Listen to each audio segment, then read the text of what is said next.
Hi guys, Obi Dave here. And I am Ash. Together we are Obi Dave and I'm Ash. And I'm on a different planet. Ash is in full-blown gangster mode because we've been watching The Gentleman, the new series on Netflix. Yes. And then I showed Ash Gillian Keeve's Sleep Cop and you were so intensely looking at the screen because you were still on that mode. We've got one episode of The Gentleman to go. Literally. It's all about a kick-off.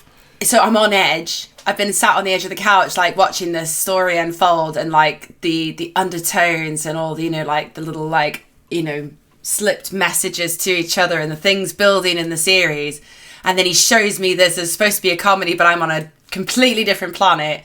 And it was so intense, and I didn't realise until Dave was like, "Why are you so intense?" I was like, "Oh yeah, it's supposed to be comedy."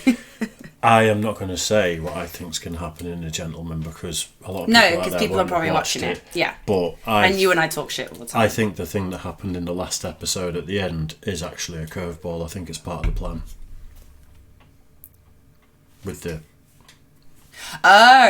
I think it's part of the plan. You think so? I do, actually. It's just dawned on me. I think it is. Anyway, I'm not going to say any more than that. Interesting. How do you like your Koreans? I like Korean barbecue. Do you like Rooftop Koreans? I've never heard of a Rooftop Korean. So, you know the LA riots that happened years ago? I think it was off the back of the Rodney King I didn't know about that. No? No. I think it was in the 90s. It was a good while ago. But someone filmed the police beating a black man called Rodney King. Do you know about that? No. And I'm sure it was in the 90s. And obviously it sort of went public and everything just rioted. And like the city practically got burnt down. So people were looting. So was it similar to the George Floyd story? It kind of was like a prequel to it, sort of thing. God. I mean, I'm no expert in this stuff, so I don't want to misspeak. Okay. But I do know that the riots sort of were instigated by the fact that police brutality against white cops against a black man had been filmed. Okay. And everything just kicked off, and people had to protect their businesses and stuff. And this is the story of some Koreans that were all business owners that banded together to protect the businesses. Oh, wow. I had no idea about this story until I watched it with the Office Blokes. Interesting. And it was like, whoa. Okay. It's cool. It's really cool. I'm intrigued. And this is a channel called Popo Medic, which is a bit of a... And this is back to intense. So from comedy, back to intense. Yeah. But he makes really good sort of short documentaries on military and police stuff. Yeah. But or like sieges of embassies and how the military have gone in and saved everyone. Okay. And he does these sort of like short documentaries on it all. Oh, interesting. Okay. Yeah, it's great. Yeah, let's do it. I guarantee you'll enjoy it. You definitely will. Okay. So, Popo Medic, Rooftop Koreans. Let's do it. Wednesday, April 29th, 1992. Chaos erupts in the streets of Los Angeles as tens of thousands of looters pillage the city. And with emergency services unavailable, business owners were left to fend for themselves. And out of all the stories told of the infamous 1992 LA riots, none have scratched the surface between myth and legend, like the story of a group of Korean immigrants taking arms on rooftops. This is that story.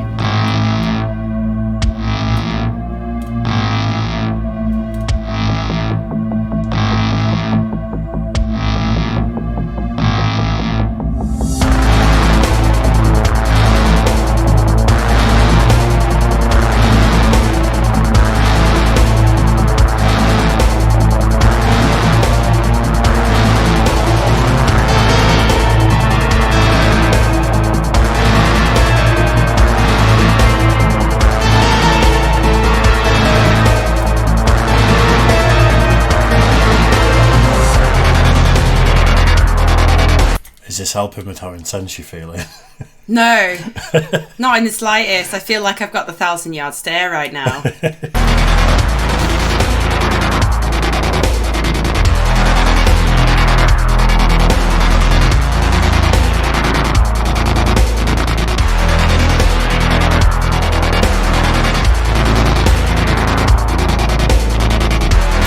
thought that was a helicopter. It's just a mark on your screen. Can I? Well, no one else. You can wipe it off, but no one else is going to be able to see it. Can you get rid of it? Sorry. Is it really bothering you that much? It was. It was like a helicopter in the background.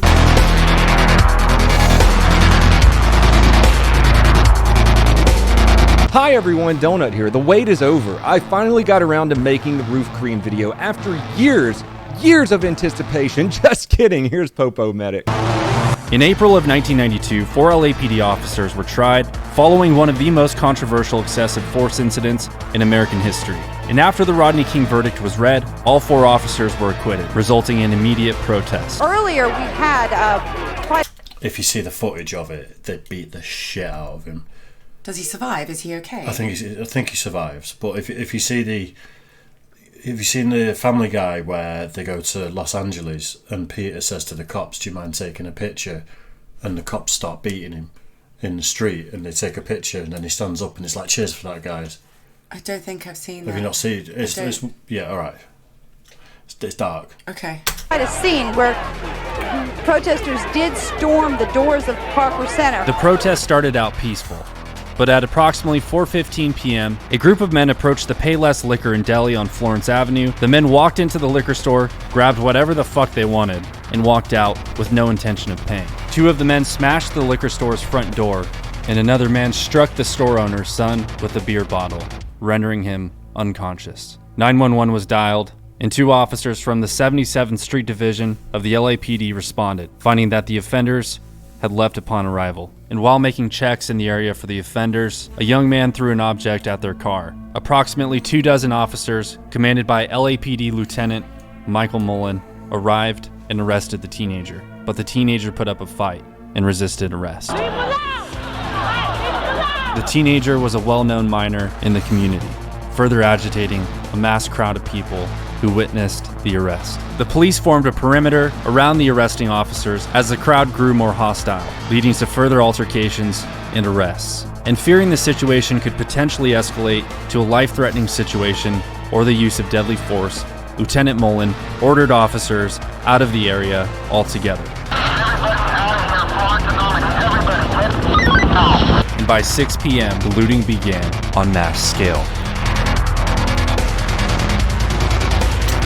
I absolutely agree with protesting and obviously standing up against like a situation like this, because the cops shouldn't have been acquitted from the sounds of it.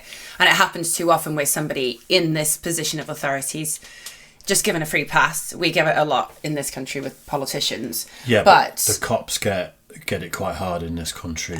I agree. There's been some, but not in America from the sounds of it. It's different. That's why I said the politicians in this country get the release that the government seem to support the cops more to try and stop any sort of public outcry. Yes. It seems like how watching a few of the cases. Yeah. It's like if they find the guy guilty, it's going to riot, but then they acquit someone and it riots. Yeah. So I get it, but they should have been charged. They shouldn't have just been acquitted. Based off what you've heard here. Yes. I've actually seen the footage and it's awful. That's what I mean. So they shouldn't have been acquitted. They should have been in trouble. But this is what I'm referring to. So that's what I'm saying. That's like, I absolutely agree in this situation. But what I don't agree with is when people then take advantage of the situation to loot. Yeah. Because it happened across Britain a couple of years ago. Yeah, it was the London-Manchester riots. Yeah. No, that's right. And it's just like obviously because the concept that you've just told me is going to be obviously local shop owners protecting their whole lives, that like shop everything. Owner's son got hit with a bottle. I know, and knocked unconscious. It's just like these are it. people's livelihoods, and you're doing it just because there's a situation going on. Do you know? I think those guys are. It's disgusting. Do you know the band Sublime? No. They do Santeria. That's the song that was on Guitar Hero. Ska sort of reggae song. You'll recognise it, I'm sure, because I listen to Sublime. You know me with names. They've got a song about these riots where they say, "Where do you think I got the guitar that you're hearing today?" And they were like in LA at the time. I think they're from LA and took part in the riots and stuff. That's not cool. I'll play you the song at some point. Rampaging protesters looted businesses in South Central Los Angeles, setting dozens of fires. One fireman has been shot. The crowd began to turn physically violent, seriously injuring bystanders and other members within the crowd, absolutely polarizing the community and devastating business owners. It's not right! It's not right! It's not right what y'all doing! I came from the ghetto too! Same as all of you did!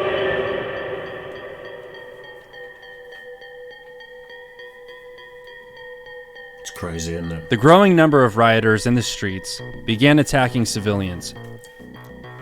throwing debris at cars, pulling people from their vehicles, smashing shop windows, and setting them on fire. The chaos had sent shockwaves into the living rooms of millions of Americans across the nation, as a Chinese immigrant by the name of Choi Si-choi and a trucker named Reginald Denny, who was delivering gravel for the construction of low-income housing, were both horrifically attacked during live coverage of the riots. At approximately 7:15 p.m., as reports of vandalism, looting, and physical attacks continued to come in, Lieutenant Mullen elected to take the information but not respond. Mullen was later relieved by a captain, ordering officers only to assess the Florence and Normandy area. And at 12:15 a.m., Mayor Bradley signed an order for a dusk to dawn curfew, as well as declaring a state of emergency for the city of Los Angeles. Why didn't they issue martial law? Because that's what they were talking about doing here in the UK. So when we had the Manchester-London riots, I told you because a Chinook landed in that park. Me and a mate were having a picnic. I saw a Chinook the other day. Did you really? It flew over the kids' school. That's crazy. But they practice martial law, and they obviously, in the event of a situation like that, obviously if the government said, right, martial law, and obviously the army would step in and enforce a curfew, and obviously... I think this is such a fast-developing situation. Yeah, but the military would mobilise in minutes. Where are they based? Who's organising it? They're all over. No, but like, is there a base in LA? There's bases all over the country. It's the same in the UK. I know there is, but to say they can mobilise in minutes, we don't know that without knowing. Oh, come on, babe. They stand ready to go, the military, and that's in any country. Yeah, but it still takes hours to orchestrate something. Surely. Nah. I don't think so. It's got to go up a chain of command and people make decisions and stuff before anyone can do anything, doesn't it? That's why they have head of armies and things, or like field marshals. Well, obviously field marshals are during active war, but they have obviously high-level officers that make that decision from the government. I think the cops have probably been watching this happen going, right, let them get it out of the system. You know, people are going to kick off a little bit and then it just spreads, like pockets just spread, and then they're going shit, and it just gets worse and worse and worse. Who knows? But like I said, like here in the UK, after it happened in London and there was already rumours of it happening in Manchester. Yeah, but that's why as soon as there was rumours of it happening in Manchester, they started to issue and it never got to the extent of this in London. No. Nowhere near this extent. That's when they started practising and obviously informed the military that it may be that they bring in martial law. Yeah. You can't have indiscriminate attacking of businesses and people and stuff like that. There's no excuse for that. Especially like those businesses have nothing to do with those police that, you know, did the bad stuff. That was why I loved in Manchester. Like the next day after the riots, me and a mate had messaged overnight and we're like, we're going to go and clean our city, even though like it's mostly corporate. There's not many like personal businesses on the high street in Manchester. Everything's insured as well. We got there at like 6:30 in the morning and there'd already been the entire community there and the whole place was clean. Couldn't believe it. Everything had been swept. It's like that guy saying, you know, stop it. You know, didn't he say, I'm from the ghetto too? Yeah. You know, and this isn't it. You shouldn't be. You should be looking after your community. Agreed.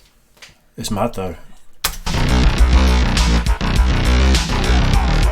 And on the following day, by mid-morning, violence appeared widespread, as extensive looting and arson was witnessed across Los Angeles County. The rioting moved from south-central Los Angeles, going north through central Los Angeles, decimating the neighborhoods as far as Westlake to Fairfax, before reaching Hollywood. The looting and fires engulfed Hollywood Boulevard, and simultaneously rioting moved west into neighboring independent cities of Compton, Carson, and Long Beach. You might even remember Long Beach native Bradley Noel singing about it on Sublime's self-titled album. First spot we hit it was my liquor store. R.I.P. Bradley Noel, fucking legend. From Olympic Street to 120th Street. I don't know that song. I think you'll know Santeria. They literally that wasn't Santeria. Oh, was it not? No, that was a different. I think that song might be called April 20. Whatever the date was, I think that song might be called. Okay. I think. Laid the forefront of many small family-owned local businesses, primarily owned by first-generation Korean immigrants, many of whom escaped from North Korea into South Korea before immigrating to the United States. Many of whom were formerly voluntold soldiers who knew how to fight. And the fight came to Koreatown rather swiftly, as rioters moved up north. I saw it. We don't have to talk about it. I saw it too. So roaring. From Florence and Normandy with a newfound thirst for looting.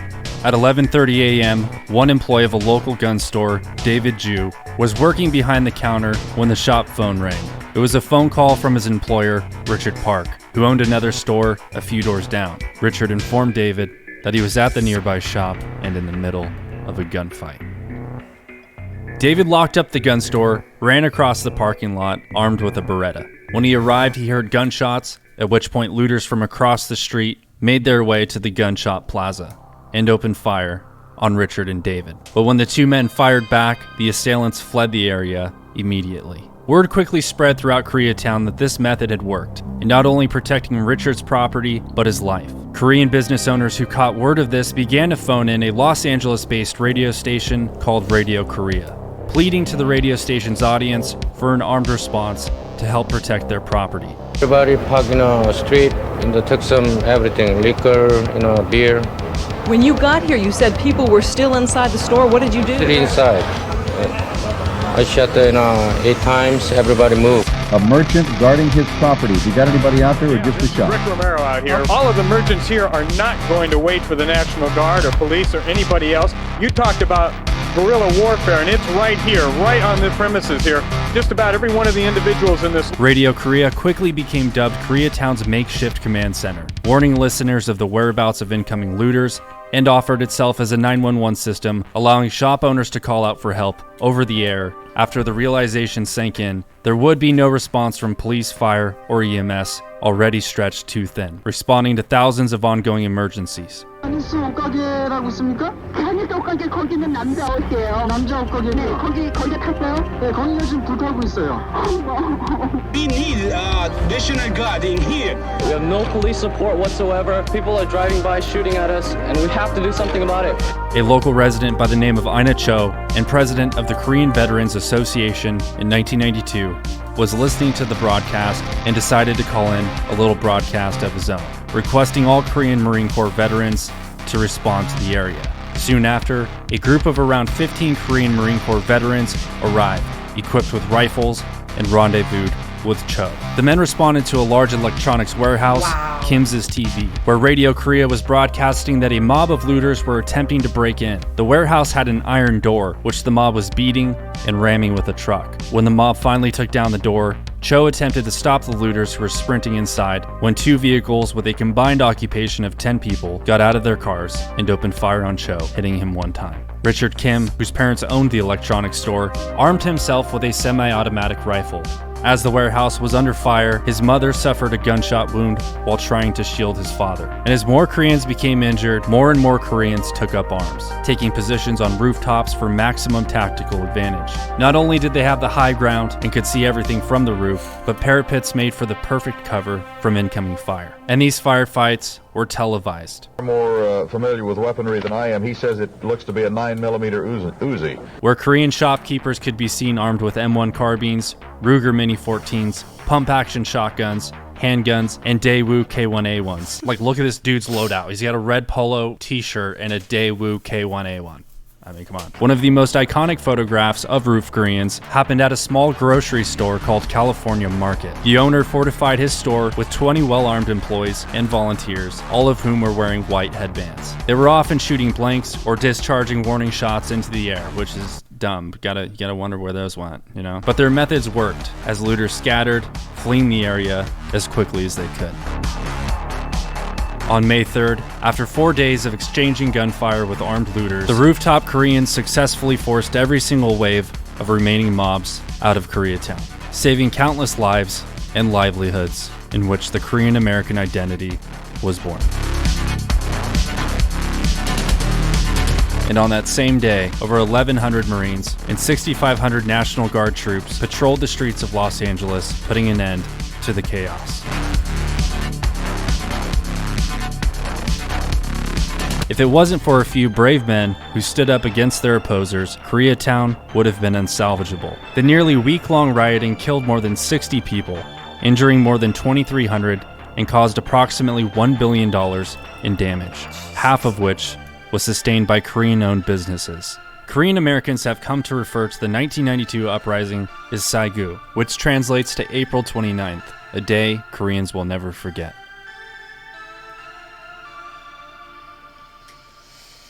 Hey guys, if you enjoyed this video, be sure to hit that subscribe button. There's a lot more of these videos in the works. He's a really good editor. I really appreciate his facts finding and obviously the images that he had. But why slip in the jokes? So something so serious to have like Team America. To be honest, I don't think I noticed that the first time I watched it. The Team America, and then also obviously Obi-Wan from Star Wars. Yeah, when he said the higher ground. Yeah. Oh my god, I couldn't help but smile. But that was an incredibly riveting story. Like that is so intense. Yeah.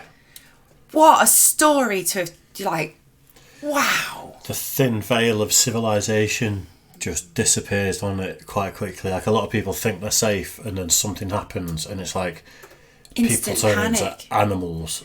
And if you can't protect yourself or protect your family or whatever, that's it. You get left behind a lot of the time. Like they would have been screwed. Yeah, if they didn't do anything. Forget 60 dead across the city. If they wouldn't have done that, there would have been many more. Guaranteed. It's just like you and I have always talked about we like talking about zombie prep, obviously. We're not saying that zombies are going to happen, but we like zombies being prepared. Zombies are a metaphor, by the way. Yes, it's a metaphor for the prep, for something that could happen at some point. It's always good to be prepared. And we always say it's the people we've got to worry about. Because, like in Contagion as well, it's the people that became the problem, the civilians, isn't it? It's every crazy. zombie movie ever made, it ends up being people that are the problem. People, isn't it? It's crazy how like a little bit of chaos and some people just go, "Hey, I can do what I want." It's not good, is it? People are waiting for it. It's terrifying. Like it's that mob mentality, isn't it? Where once the first person goes in, everyone goes, "Oh, I can do this," and then they go in regardless of consequences. I couldn't do it. How do you live with yourself after that? And you have no idea how long it's going to last for. And you just like a few minutes of adrenaline and then... There's obviously precursors to all of this sort of stuff. Yeah. I think that obviously that court trial was the thing that kicked it off. But I think from what I've gathered, it was simmering for a long time. Lots of sort of racial injustice. Yeah. Lots of, unfair persecution of people. And it seems like it was bubbling over and then just that one thing happened and it's like... Just boom, escalated. The first brick gets thrown and then everyone just goes fuck it and just goes. It's like an avalanche, isn't it? It just starts as a little bit of powder and then turns into devastating like snowslides. It's a crazy story though, isn't it? Unreal. Never heard of it. Never even knew this thing existed. Popo Medic has got stories that are as crazy, like other ones. Can we do more? I mean, things like this fascinate the life out of me. Army Rangers versus Crips. I watched that one with the Office Blokes. That is as crazy, if not more. SAS operator versus Nairobi siege. Yeah. Oh, yeah. There's loads of these that I think are so far up your street, but I've been saving them. I've been showing you Popo Medic for a bit. I am so... Oh, the cartel dissolved 600 people in 2009. Yeah. Green Beret Did you ever see that? Did you ever see that one at the top, the Killdozer? No. And it's a guy that just... I heard about this years ago before I watched it on Popo Medic. A guy that just lost it. And he was kind of pushed and pushed and pushed. And then eventually he got a bulldozer, kitted it out with armour completely and just went on a rampage. Absolutely trashed the place. That's horrific. There's loads like this. There's... I am well up for that. I knew you'd like this channel. Versus I was Coast Guard. purposely saving it for you. Yes, more. I hope you guys enjoyed that as much as I did because I love stuff like this. Like it is so fascinating. All these little pockets of history that don't really get out all the time. Like you don't always hear. Like I'd never heard of that. I knew about the LA riots before I watched this, but I didn't know anything about the Rooftop Koreans. I'd never even heard of the LA riot ever. What year were you born? 88? 88, yeah. 88. And what year? It was 92. 92, so 4 years old. And we didn't really have like international TV back in Zimbabwe until I think we got our first satellite dish when I was probably about 6 or 7. Yeah, and even then you're not watching the news to hear about the LA riots, are you? Wow. He makes the editing, the music, everything. Except the jokey slip-ins. Like he's obviously trying to make light of the situation. But you have to. You have to a little bit. I'm so sorry. So wrong. Telling stories through epic means and sometimes epic memes. Yeah. Fair enough. There you go. You got to lighten it up a bit. Yeah. Anyway, I'm glad you enjoyed that. I really am. Really did. There's lots more like that. Amazing. So we will be doing loads more. Let us know what your favourite Popo Medic video is. Yes. I've not seen them all. I've probably seen 5, maybe. So up for that. So there's loads that are new to me as well. Make sure you like and subscribe as always. It does mean the absolute world. And we will see you soon. Bye, guys.